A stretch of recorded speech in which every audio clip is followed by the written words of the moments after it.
afternoon, good evening to everyone present here. Hope you're enjoying the fourth day of the virtual carnival, Sankalp, as I would like to call it. Thank you for joining us for the discussion on climate smart agriculture technologies, the next billion-dollar opportunity. We are being joined by eminent panelists from across the time zones. Dr. Parmesh Shah, Global Lead for Data-Driven Digital Agriculture from the World Bank Group.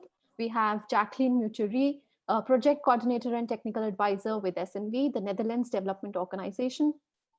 We also have Dr. 𝕂𝕚𝕚𝕚𝕚𝕚, CEO, SourceTrace and AgTech Enterprise from India that is now present in over 29 countries.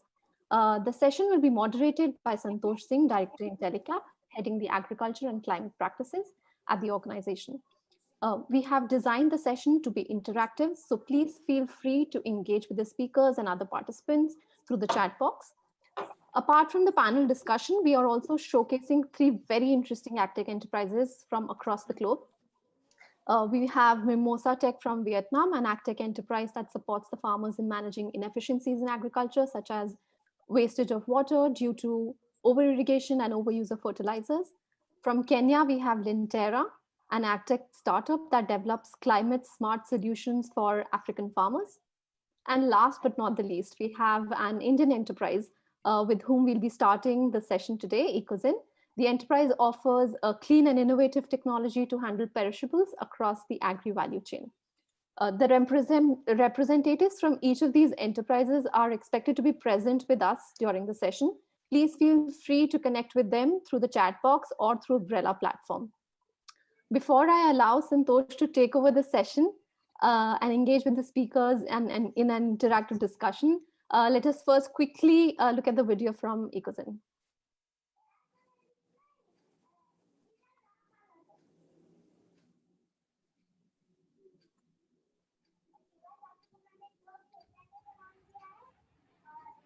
You all see my screen? Yeah. Yes, Sudhanshu.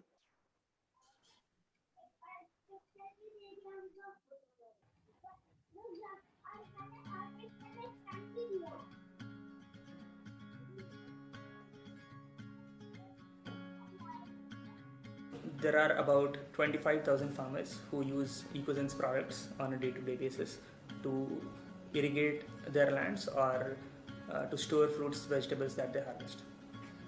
So the effects of climate change are real, and that affects the farmers a lot. With 𝕂𝕚𝕚𝕚𝕚's products, the effects of climate change are being mitigated. Now that the farmers have access to solar energy, they can irrigate their lands without being dependent on rains. With 𝕂𝕚𝕚𝕚𝕚's solar-powered cold room, the farmers are now able to store their produce right after they harvest, which ensures that the nutritional value and the quality of the produce is maintained over time, which helps them get better pricing, which helps them reduce the amount of wastage that used to happen because of post-harvest handling. And that is helping the farmers a lot to improve their income significantly. Sometimes there is an oversupply and they have to sell their produce at throwaway prices. Now they can choose when to sell their produce, and that helps them get the right pricing.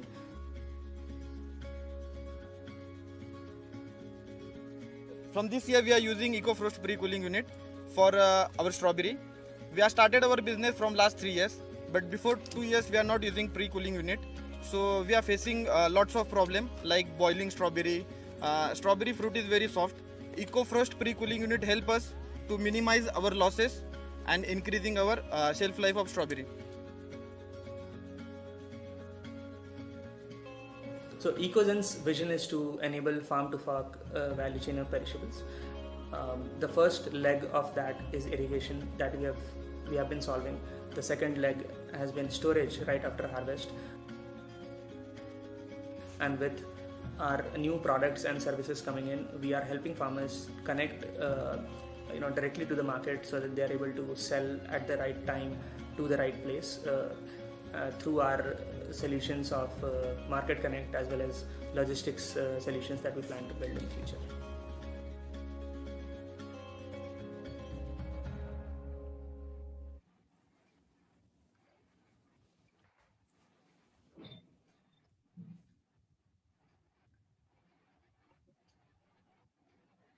Santosh, over to you. Okay, yeah. So thank you, Charu. Thank you for setting the context, and good morning, good evening, and good afternoon to participants coming from different time zones, and welcome to this session. And I have a very experienced and knowledgeable panels speakers with us, and I want to kind of use this opportunity to extract as much insight on climate smart technology and its potential, and make this session interactive. So just for the sake of giving you clarity how the session is structured, as you see that we started with a showcase of an enterprise. We have 2 more showcases across the session, which we would be doing at some point of time. But there are 3 critical questions that this panel and this session is trying to address. One, what we know about climate smart technologies, what are the kind of use cases, why we need to even talk about that. If these technologies have potential, how we can scale them up. And if we can scale them up, what are the kind of things we need to do? What are the kind of barriers in investment? What are the kind of barriers in ecosystem that we have that we need to address? But before I go into that, to give you the context, I think climate smart technologies is a relatively new word. But those who are working on agriculture or in that space might connect that there have been many technologies which were classified not as a climate smart technology, but those were climate smart technologies. I think drip irrigation, solar pumps, many of these things were climate smart technologies examples, but we did not call them climate smart technology. So I will take a minute to kind of highlight why this new category and why we are having focus on that. So we're trying to see that if there's a formal definition of climate smart technology, there is none. There is no one. There is no definition of climate smart technologies, but there is a definition or understanding of what is a climate smart agriculture, and it rides on 3 pillars. Basically, we talk about how to increase productivity, how to make the agriculture adapt to climate change, and how to decrease the footprint or decrease the emissions from the agriculture. There are 3 things. If these 3 things meet, we typically call this a climate smart agriculture. And any of the technologies which help agriculture sector achieve that basically get classified as climate smart technologies. Now, while we'll get more clarity about climate smart technologies as we go and showcase and learn from our esteemed panel, but some of the things that we have been looking at climate smart technologies is that now a very broad range. So even the technology which reduce waste, technology which makes farmer to a kind of crop the right kind of seeds, right kind of practices, right timing, right kind of logistics, all of them have been clubbed into climate smart technology. So the range has become quite wide. And this is the context of the climate smart technology that we're trying to see that there's a new set of technologies which are emerging, which basically make the farmers be more productive through different intervention, at the same time, help them mitigate the footprints of agriculture as well as adapt them to changing climate. So that's the broader thing. And why we need to do this, I think it goes without saying that most of us know that the agriculture systems are under tremendous pressure. They have to feed more people, and they have to also make sure that their carbon footprint or their emission footprint is within the limit. At the same time, they are immune to those systematic challenges coming from climate change. So the climate smart technology become very critical system, critical kind of focus areas in order to safeguard our food system, safeguard our agriculture, and create the new paradigm, the way we can look at the agriculture in future. So that's the context of that.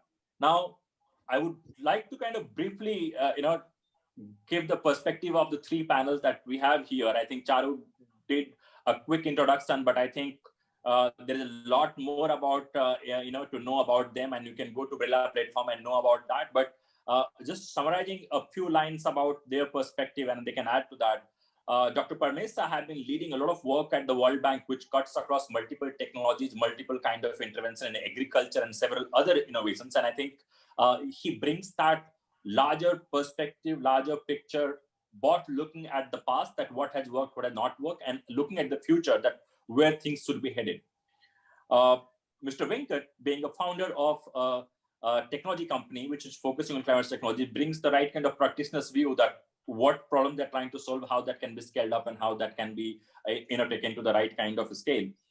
And Jacqueline, working with on the ground with the farmers, brings a lot of understanding that how on the ground realities need to be factored in, and what are the kind of perspective that we can learn to scale this thing up.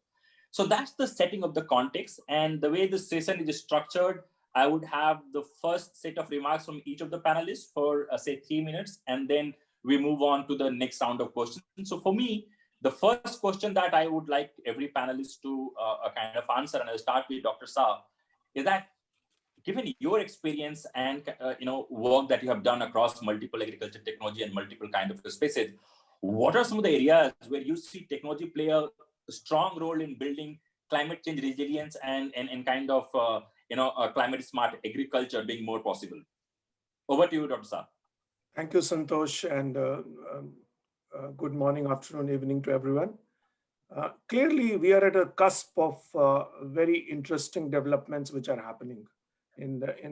So the biggest one is the whole data and the digital technologies interfacing with the earlier technologies. So you said, Santosh, these technologies are not old, but these technologies, there was no measurement, there was no way of converting measurement into monetization.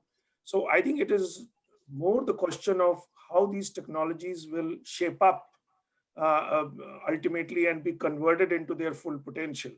But having said that, there are 3 clusters. I would say the one which is going to become the most prominent as we go forward will be soil carbon. Soil carbon is the biggest contributor to the climate change. And in the past, because we are not able to measure it and we are not able to monetize that and convert that into payment for farmers, so this could become a very big income stream for farmers. The carbon sinks which are created through soil carbon. And along with that come a lot of technologies which have to do with how do you do precision agriculture, precision soil fertility, all those things related to that. So that's one cluster of technologies which I think is going to be the biggest cluster going forward. And we clearly see a lot of very big innovations going on how those technologies could be digitized, how that data could be collected through IoT sensors and things like that. So we see huge potential in that. The second cluster is clearly the one on energy. So the ones there also the major changes now, as you said rightly, that solar pumps and all that. But now we are looking at solar to be utilized for what you call it, cooling and value addition and the processing. And we have so many SMEs and all working on that part. And related to that would come the logistics part. And so the logistics will become a big opportunity as we go forward, in which we look at logistics, but not as just providing logistics, but climate smart logistics. And that is very. The third cluster is clearly the water cluster, basically, because it's also the whole precision irrigation and precision, the water saving and all those kinds of things, because water is again a very big contributor to the climate, flows, climate smart flows, which is primarily on adaptation and mitigation as well. The final cluster, which I think has not been considered as climate smart, is the food loss and waste, the supply chain related things. I think what people don't know, that food loss and waste contributes more to climate change than lots of other things which we talk about. So if these 4 things are then bundled and offered as a solution, so we have a lot of point solutions right now on technologies, but if we are able to bundle these solutions and offer a end-to-end kind of a solution on climate smart agriculture, that would be the something which would be the most biggest, triple win there. But as we say, it should be productivity for farmers, profitability for farmers, and climate adaptation. So it is a triple bottom line kind of technologies which will show a huge potential going forward. Thank you. Thank you, sir. I think the soil carbon thing is quite interesting, considering that it opens up a whole lot of things to be kind of becoming more viable with a new source of revenue. So we'll catch up more on that. Mr. Venkat, you have been running a company that basically does a lot of things that we have been talking here. So what's your thought? How you see, the climate smart technologies? What are the kind of roles they can play in agricultural sector, and how you are looking at some of your own offerings in that space? Yeah, thank you, Santosh. And as Dr. Parmesh mentioned, the agriculture has a very big contributor to the carbon footprint in the world. I mean, according to certain reports, it's as big as 1/3 of all the carbon and greenhouse emissions come from agriculture, right? One way, the inputs that are used, chemical inputs into the agriculture, then you have logistics and food processing. If you add all of them together, it is one of the biggest, including water, irrigation, the power consumed in water, all of them about 30 to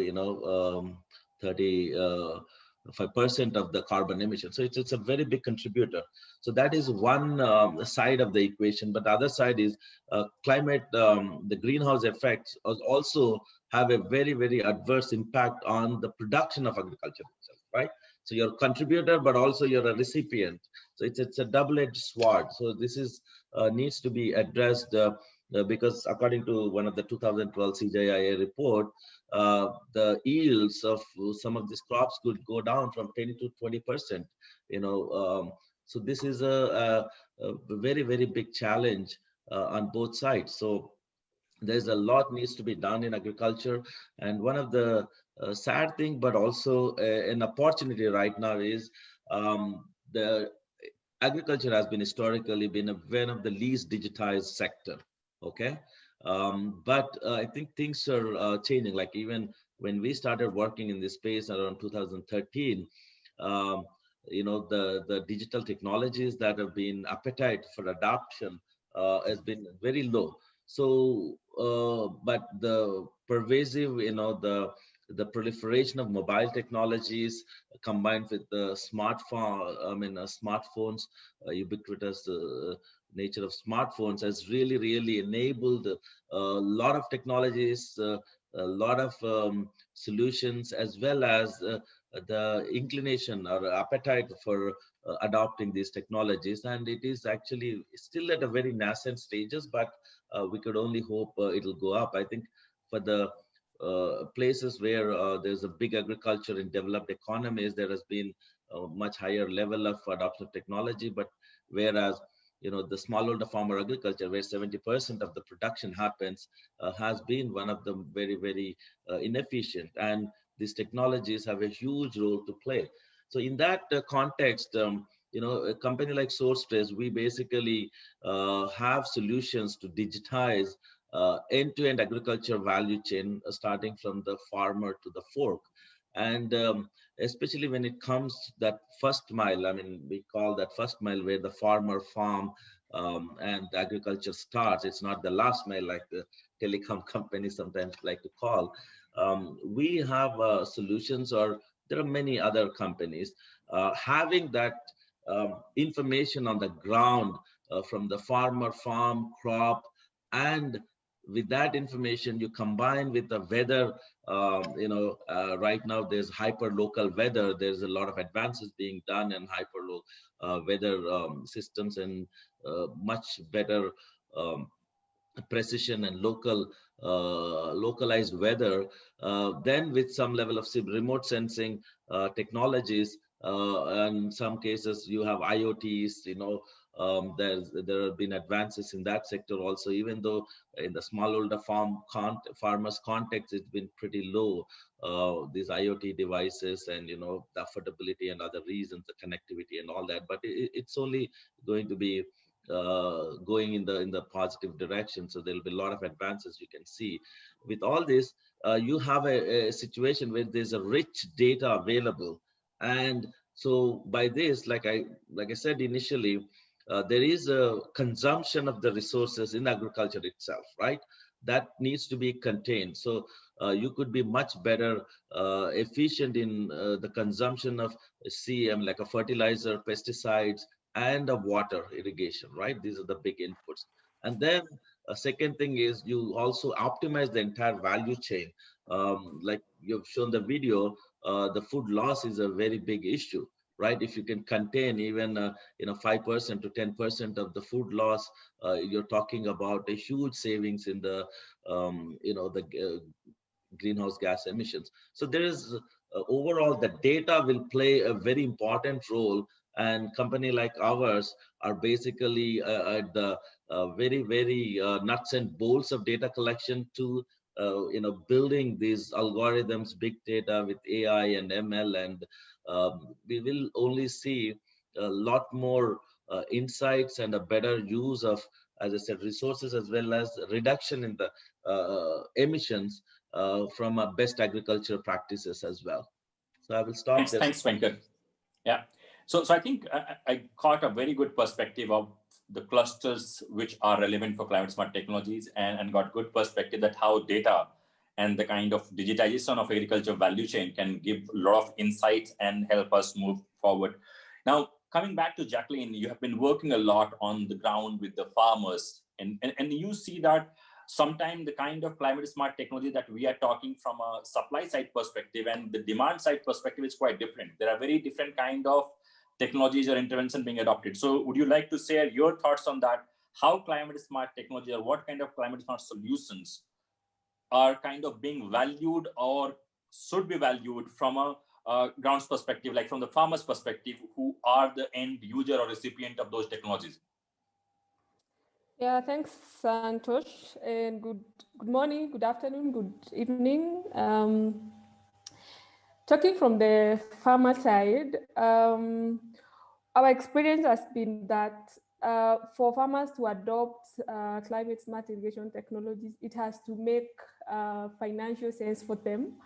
So if they are producing for the market, they have to get a market for their produce, and that the irrigation technology must be affordable to them. And in the end, they have to resort to increased income.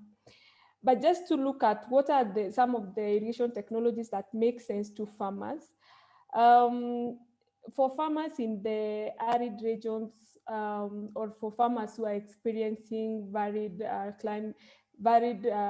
seasons, it then means they do not have a sufficient amount of water, especially during the dry season, or when during the rainfall season, then they have a lot of water such that their crops will get submerged in water and not get the right productivity that they want.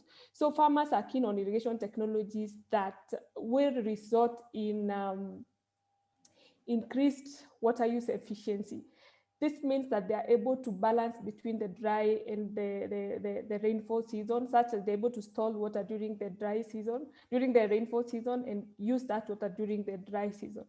So, and talking of such technologies, farmers are quickly adopting water storage, like water pans or plastic tanks.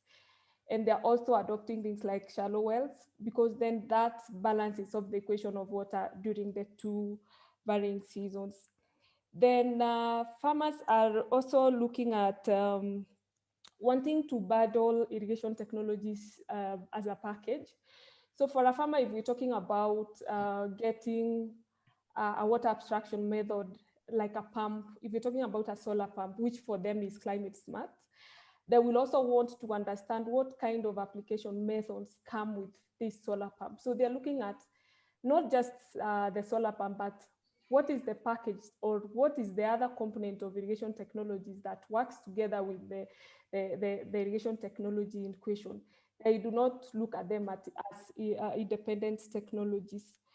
Then on the part of food waste and post-harvest losses, farmers mostly get a lot of losses from this, especially because sometimes markets are not reliable, or they want to keep the produce further so that they get better prices in the future.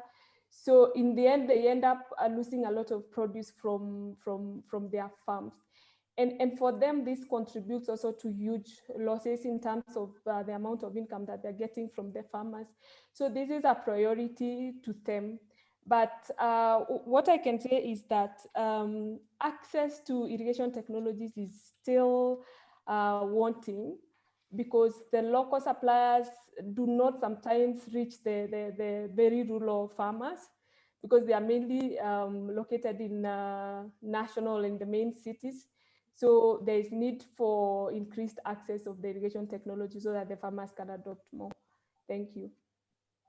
I think it's a very good point. I think what farmers are looking at, like overall solution, and they want to kind of make sure that there is a financial incentive for them to adopt those technologies, as well as the technologies are available and things. So before I kind of move on to the next question, which I'll give you right now, we will have a video about the water efficiency and something there. But while the video is on, I would give this time for you to think about the next question or next kind of discussion that we are having, is what are the challenges that we see in scaling up these technology, how we don't see this technology scale up as fast as it should be. So while you think about the responses, I would let my colleagues showcase a video of a firm that is doing work in water efficiency. Over to you, Sudhanshu.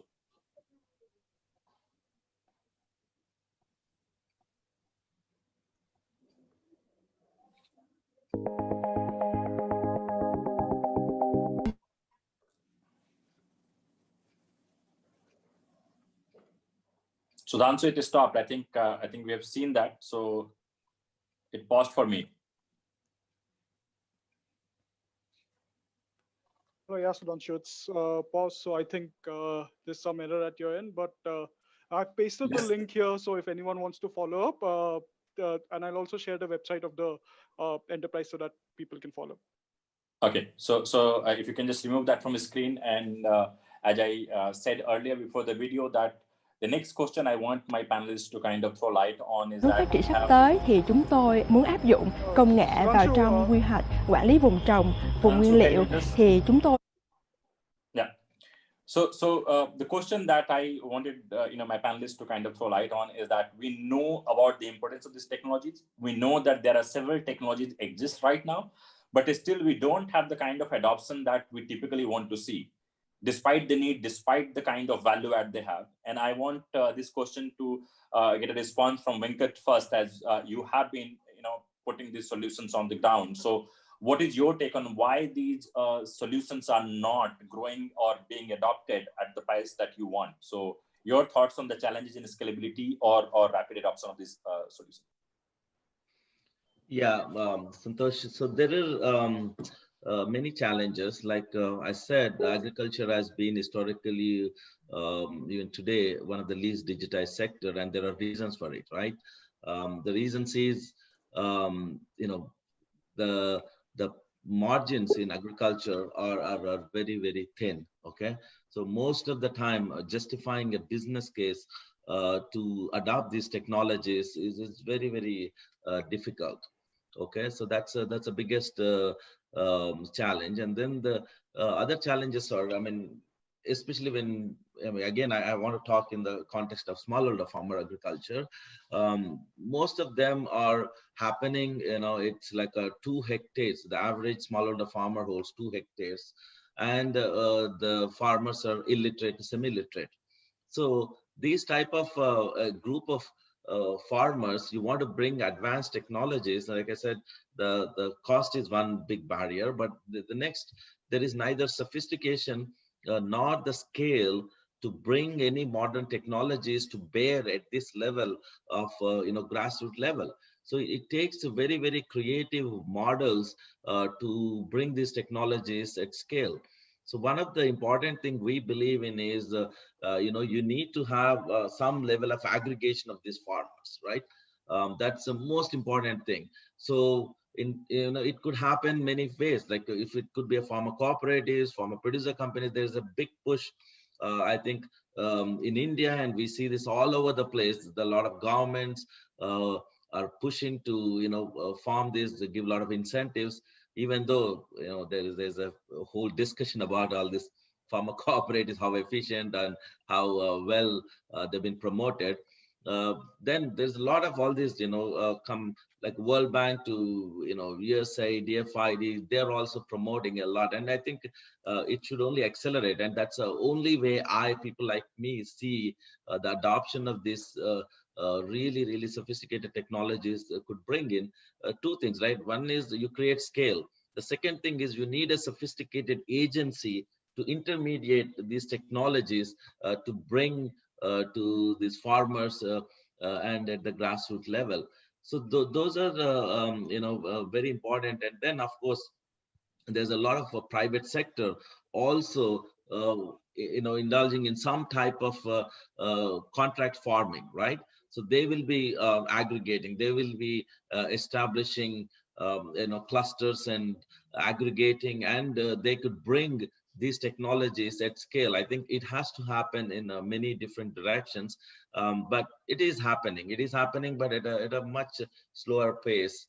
So I mean, that my experience really comes from the smallholder farmers, and those are the challenges we see in all over the place. Yeah. No, I think that's a very valuable insight. So I'll move to Jacqueline to see what you see as major challenges in adoption and scale up of these technologies. I think some of the points that Venkat said are very valid, but you want to add to those from your ground stop perspective? Thank you. I think the challenges are not very different across the globe. Correct. And what we are seeing is that an increasing number of smallholder farmers are contributing to global food security. And we have them making decisions on their own, on their farms, and buying the kind of irrigation technologies that they want. But then there is still a gap in the adoption of irrigation technologies. And for me, I think the very first challenge that farmers have is that they are not able to afford the climate smart irrigation technologies. So once a farmer is not able to purchase an irrigation technology by cash, then they also have a problem with access to finance, because then farmers are not able to access finance from financial institutions, because there is a common belief that maybe the main banks have very high interest rates. And so farmers do not commonly approach the main banks. But then even when like the irrigation technology suppliers have developed a pay-as-you-go system, it still does not work for most of the farmers. And just talking to a few irrigation technology companies here in Kenya, what we've seen is that developing a pay-as-you-go system and implementing it does not necessarily result in an increase in sales of the irrigation technology suppliers. So if we can find a way of working around access to finance and finding out what are the best solutions for these farmers, I think that would work for them. The other big challenge that I think is there is the lack of knowledge of the existing product, both financial products and the irrigation technologies themselves. Financial institutions have argued that they have very good products for the farmers. They have them in the shelf, but some of the times the farmers do not know about them. So I think that there's a gap between, there's a communication gap between the farmers and the irrigation technology and financial product suppliers. So if that gap can be bridged, I think that would work very well for them. Thirdly, some of the technologies that are introduced, for instance, in Kenya or in the African continent, do not necessarily match the farmer needs. So a certain technology could be working in a different continent or in a different country. That does not necessarily mean that if we get that technology in Kenya, we are definitely going to have it work in the specific farm situation. So farmers have different and varying farm situations. And so if you're talking about irrigation technology suppliers scaling up or getting optimal sales for their products and services, they have to have a market, like a common market of farmers with common farming conditions. But then as much as we may have farmers in the same location, farmers have very different farm practices. So it's a matter of how can different companies come together so that they're able to solve problems in a common location in such a way that the needs of each farmer are addressed. Thanks. Thank you. So Dr. Parmesh, I think we heard about the aggregation challenge, we heard about the affordability challenge, we heard about the customization challenge, we heard about the context being a bit kind of problem because the technologies are trying to kind of one solution fits all. But I also want to see that apart from these, or you want to add more perspective to that, because we all are working for quite some time for promotion of different agriculture technology. Forget about the climate smart technology, and some of the challenges are generic to all the technologies. So have you learned something? How do you see the problem here? Thanks, Santosh. And I think very relevant points raised by Venkat and Jacqueline. I think clearly we just finished a study in Africa on why these things are not getting scaled up. I'll send a link out, to people to look at it. We found that in spite of 1,485 innovators working on this, only 175 have the potential to scale up. And when we started looking at why they are not scaling up, we found that all of them spend 80% time on collecting data and only 15% time on products and services and only 5% on scaling up. So all of them are stuck at this 3,000 farmer level all the time, and they are not able to cross that rubric. So we feel very strongly that we need to invest in a data stack, which is then available to everyone, so that they spend more time on innovating on business models, products and services and things like that. So I personally feel that, as Venkat rightly said, that data and digitization will really liberate this sector completely. So I think there is a need for investing in data as a public good and converting that into private good to exponentially quadruple the products and services which are coming out. And we feel that as World Bank, we are now thinking that every agriculture project should make at least 10% investment in data and design all the agriculture projects very differently in this new age. So this is one, data digitization. So imagine if all the FPOs and all the producer companies in India were digitized, all the key SMEs were digitized, you will see very strong uptake of technologies. And that's what we don't have very strongly. And in Kenya, we have now decided to launch a million farmer platform in which we are bringing the innovators and the financiers and all together onto one platform and also investing in a data stack there in Kenya. So I think that immediately we are seeing that we can go from 100,000 farmers to 1 million farmers. That's one. The second one I think is very important is that we haven't invested enough in the innovation ecosystem of incubators and accelerators around these technologies. I think the kind of requirement which we have seen, even in countries like Kenya, Nigeria, and South Africa, these are three which have at least some kind of an ecosystem for fintech and AgTech there. Even there, we don't have enough incubators and accelerators. So I think that investment has to be done in the same way as it happened in information technology some time back. We need the similar kind of scale of investment to there, where a lot of innovators and entrepreneurs can test their ideas and then scale them up. We need thousands of ideas in the pipeline, but we need accelerators so that the people who are not able to scale up are also able to scale up. So I think the innovation ecosystem investment is also very much required to do that, apart from data and all. And finally, it will be the financing part. It's a risk financing instrument. We need a lot of blended finance. We need a lot of patient capital. And so we need financing innovation there, so that small farmer models need different risk. Medium farmers models need different risk, but we don't have any differentiated product offering. You go to any financial institution, it's offering a vanilla product there.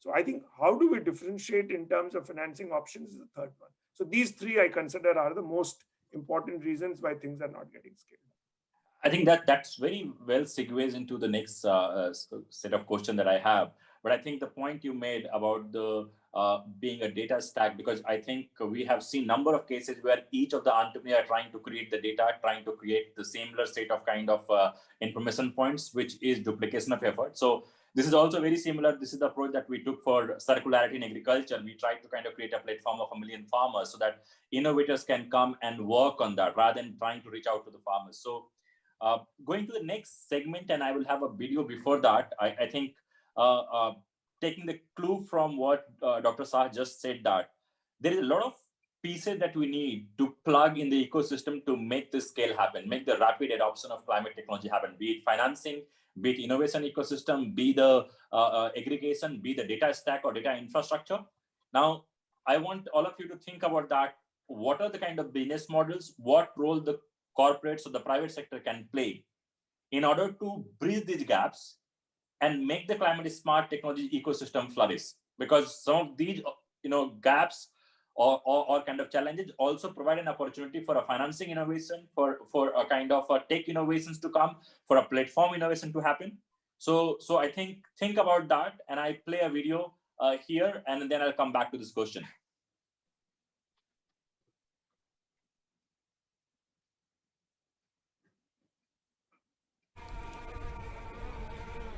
Once a month, Moses Kamani flies a drone over his clients' fields. Africa has fertile soils, but crop yields here are often low. This technology could change that. The drone's camera captures the light that's reflected off the plants in various wavelengths, and so reveals information which the naked human eye cannot see. We fly closely over the crops, taking that image. Later on we analyze and we can see if the crops are stressed. And why this is important, with a drone you can actually see crop stress 2 weeks before you can see it with your naked eye. So it helps the farmer make the right decision in time before the crop has a loss. Moses Kamani founded the company 𝕂𝕚𝕚𝕚𝕚 Africa in 2016, together with a friend. His startup is one of 12 across Africa currently receiving guidance from the German government program for startups. He Skypes regularly with the German service provider for sustainable development, GIZ. The initiative supports startups in their search for investors. Up until now, most of 𝕂𝕚𝕚𝕚𝕚's funding has come from the sale of fertilizers. The small business has also set up a demo system. Clients can use it to learn how to use the technology. This sensor measures the temperature, humidity and soil moisture. A special app developed by the startup then transmits the data free of charge to a cell phone. This is the weather. So 𝕂𝕚𝕚𝕚𝕚 Africa, we are a Kenyan-based agriculture technology company. We enable farmers adapt to climate change and increase their yield through precision agriculture, through climate-smart inputs, and through conservation agriculture. The soil sensor's data is combined with additional information, regional weather forecasts and images from satellites, which can quickly capture large areas of land from outer space. The images come from the Sentinel-2 satellites. These eyes in the sky are part of Europe's Earth observation network, Copernicus. Every 5 days, they send a new image. The specialists at the startup then turn the data into valuable information for local farmers. The technology can evaluate a plant's growth and highlight potential problem areas. It's even possible to estimate how high a crop yield will be. They can actually make adjustments on the farm to safeguard their yield. Now, when you look at the soil moisture analysis, so for the soil moisture, it is blue, where the soil is good soil moisture distribution, yellow or green, where there's less soil moisture, or red, where it's absolutely dry. So what that tells us is the irrigation lines here are not working. Here, meanwhile, everything is going to plan. Ruth Gakania has been using 𝕂𝕚𝕚𝕚𝕚 Africa's app for about a year. Her vegetables are flourishing. She can now sell 40% more produce than before to hotels and local markets. Thanks, Sudhanshu. So we had tried to kind of showcase some technology to give a flavor of the kind of range of technologies and interventions are there.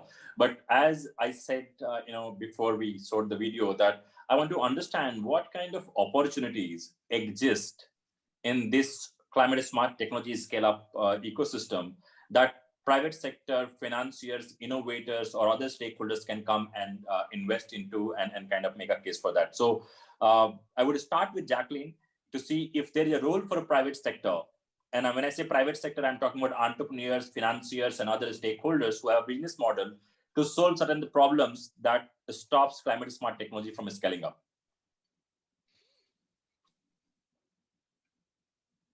You are on mute, Jacqueline. Yeah, sorry. Thank you. What we are seeing is that the private sector can benefit from piloting or trying out upcoming or emerging business models that can contribute to affordability and increased access of irrigation technology to especially to smallholder farmers. And some of the business models that we're talking about are, one, provision of credit guarantees to embed climate smart irrigation solutions in SACCOs, that's the savings and credit cooperatives, and microfinance institutions. And this could work because farmers view SACCOs as friendly compared to the main banks. And therefore, there could be a relationship between the technology suppliers and the financial institutions in developing and trying to pilot this model. And just to give an example, in Kenya, there's a solar pump called the Rainmaker pump that is manufactured by Sun Culture, and it's very expensive for smallholder farmers to afford it. And so they have developed a pay-as-you-go model whereby this makes the product affordable. There are also other business models, one of them being the creation of a financing facility that is operated by the development financial institutions or the third parties. And this is most useful for remote locations where irrigation knowledge is limited. And therefore, the facility can be operated by the development financial institutions or the government and can be made accessible to farmers and technology suppliers, as well as local financial service providers. There is also a very interesting model that's coming up here in Kenya, which is the lease financing and rent to own models, whereby the irrigation technologies suppliers can get financing from the development financial institutions, and they can give the product using a pay-as-you-go system or on credit to farmers, and farmers can then rent out the product to other farmers, and they can generate income from that. And this will help the farmers optimize the use of the irrigation technologies, and it will make financial sense for them to really purchase the product and use it. Maybe on a more non-financial opportunity, what we are looking at is an opportunity for the government and the private sector to tap into horizontal learning, which we found very important, because farmers are mostly learning from other farmers. They will quickly pick irrigation technology products and services that are being used by other farmers. So the development organizations can identify and capacity build lead farmers and use them to bring on board new irrigation technologies, and from this they can generate an income, because they will be training through, like, they will be charging for the training, and at the same time they will get a revenue from showcasing products from irrigation technology suppliers. Last but not least, I'll talk about the digitization of agriculture, and because this is very attractive to the youth of today, and I think this is the way to go. So if we digitize agriculture, the youth will feel that they really want to engage in agriculture, which will be different from the current situation where we only find the older generation practicing agriculture. So this can be a bit more attractive for the youth. Thank you. Thanks, Jacqueline.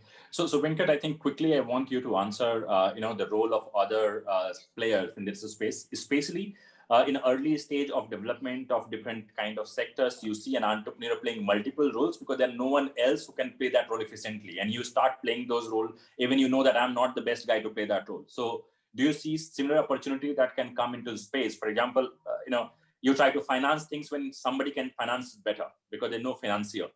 So what do you see the role of other private sector players or the interventions that can help you scale these technologies? Yeah, it's huge actually. Like I said, one of the important thing is, agriculture throughout the value chain, there are a lot of inefficiencies, okay? And each inefficiency is actually an opportunity for a business model, okay? Right from input supplies, the right targeting of the inputs, to what kind of, crop you want to do, like, just to, having the advisory to the farmers and some mechanism to tell them what are the crop diversity that you need to have a given a geographic area. Some governments are forcing, if you have a data, there is you can target, right? And then based on that, some of these large private companies can suggest to the farmers. From there to input supplies, targeted inputs to then, of course, the growing itself, you have a lot of advisory services, weather to satellite data to extension work, to next, when you're off taking, okay, just by having a very good estimate of the harvesting of different areas, different farmers, different crops, you can optimize a lot of things. Okay, and then from there to when you're processing and carrying it through the logistics and downstream in the value chain, you could be every place, right, in the agriculture you take it, there is an efficiency, and that is an opportunity for innovation and private sector players, right? The storage is a huge opportunity. And so I mean, historically, a lot of, in developing countries, the government had to get involved, right? We have seen they will get involved in the loans to subsidies to extension work to, buying commodities at MSP to storage, but, they're not scaling. So there is a huge opportunity for the private sector to step up in each of the step. And then in here, the technologies have a huge role to play. One is I keep talking about, because I'm a data guy, there's a lack of information in every aspect of it. So one is you collect data at each of the step, and then second is you need to be able to have an efficient mechanism to share the data. Then the whole value chain could be optimized. And in each of these, like I said, another thing is the finance. There's a huge gap in agriculture credit. Everybody knows there's so much written about it. And how do you make bring this capital, and how do you make the financiers more willing to lend? Because if they have more information and they can understand risk better, they will be able to come up with produce. I mean, we have implemented certain cooperatives. Only reason is we could organize their books and all that so that the financier could feel much comfortable in lending. So there is opportunities everywhere, and the private sector is the only one can bring at a scale, right? I mean, it's just not possible. Even the development organizations like World Bank, they will do some pilot projects, but they cannot sustain it over a period of time, and it has to happen through the private sector. And I would say this is a huge opportunity from all over the place. I mean, in all aspects of agriculture value chain. Thanks. So this puts very much me to the question that I had for Dr. Parmesa. So you see the private sector saying that there are a lot of opportunities, and World Bank is known to be the player to build the market, to build this kind of platform where other can perform. So from your side, what are the things that you see private sector can play, and what are the things that you have been doing which could enable these new business models, or which could attract these players to come and play a role? So over to you, sir.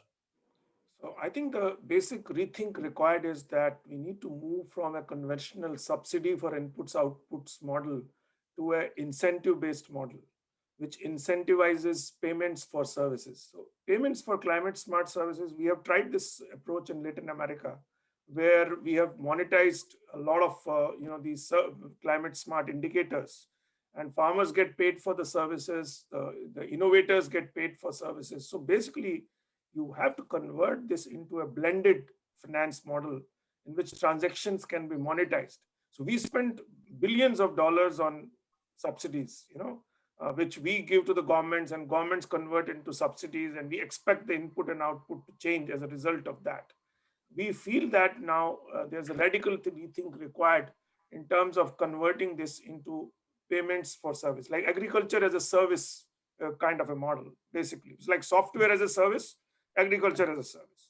So if we convert the whole agriculture business into a service model, and we have lots of private sector playing that role, then they will get also some amount of compensation for what they are doing, and the businesses can become viable. So I think that's what we are trying to move towards now. Invest in data, invest in this service model. And as Jacqueline was also saying, that is also we are trying now an agripreneur approach. And we have now developed a lot of young people who can become agripreneurs, and they can then take this solution to a different level. So I think there's an enterprise investment required into the enterprise ecosystem. There is this payment for services kind of a model which we need to invest in. And then there is this investment required in this incubation innovation part there. So personally, I feel that if we redirect a lot of our investments, which is going into subsidies, even 20% of that investment get redirected into a different financing model, we will not have a financing gap of the kind we are looking at.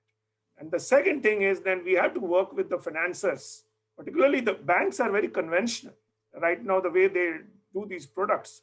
So if we can take 6, 7 big financing institutions and just develop this product line with them, it's a new kind of financing which they will have to do.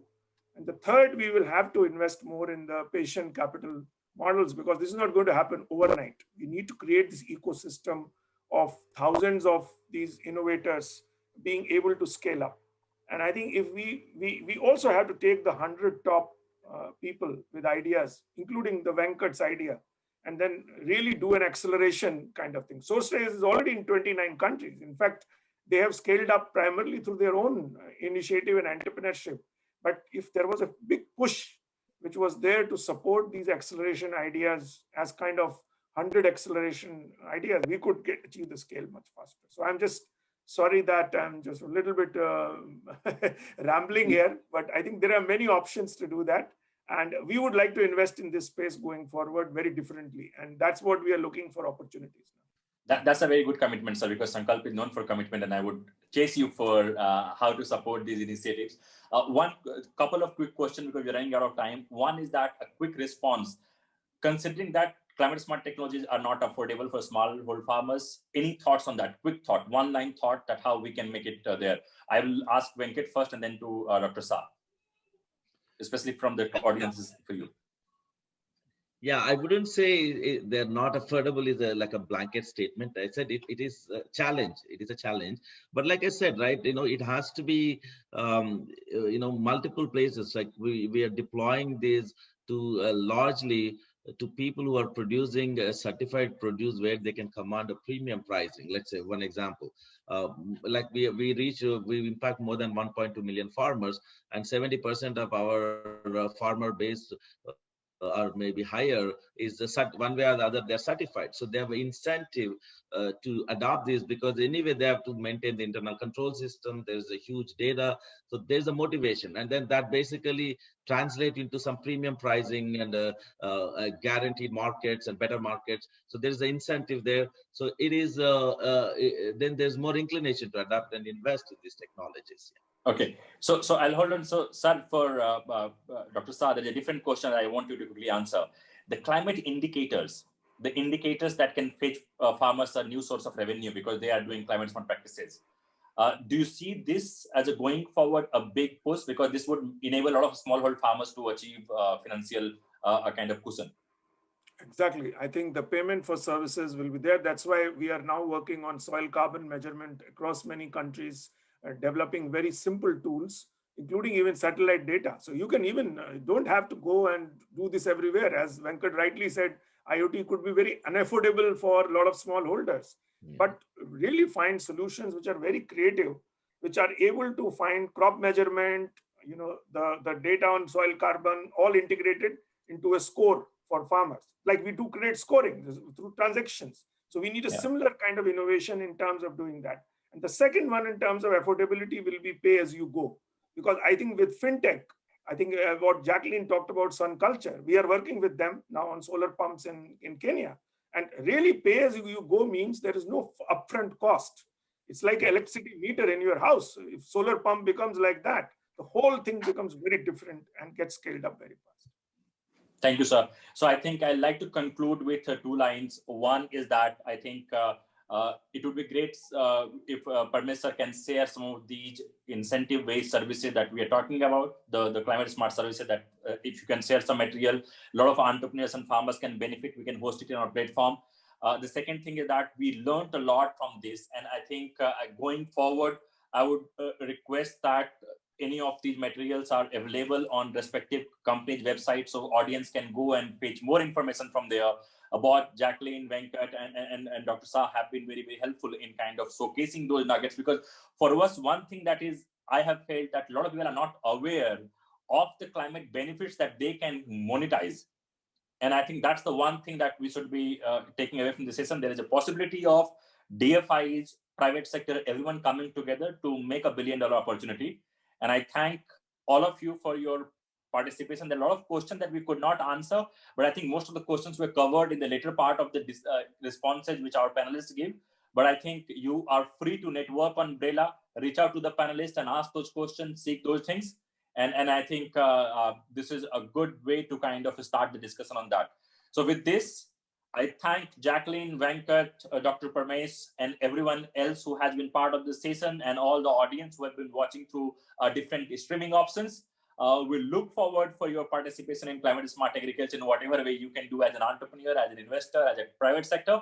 And we wish you very, very good day, good evening, and good night for those who are in different time zones. Enjoy the evening. And thank you very much for being part of the session. Thank you very much.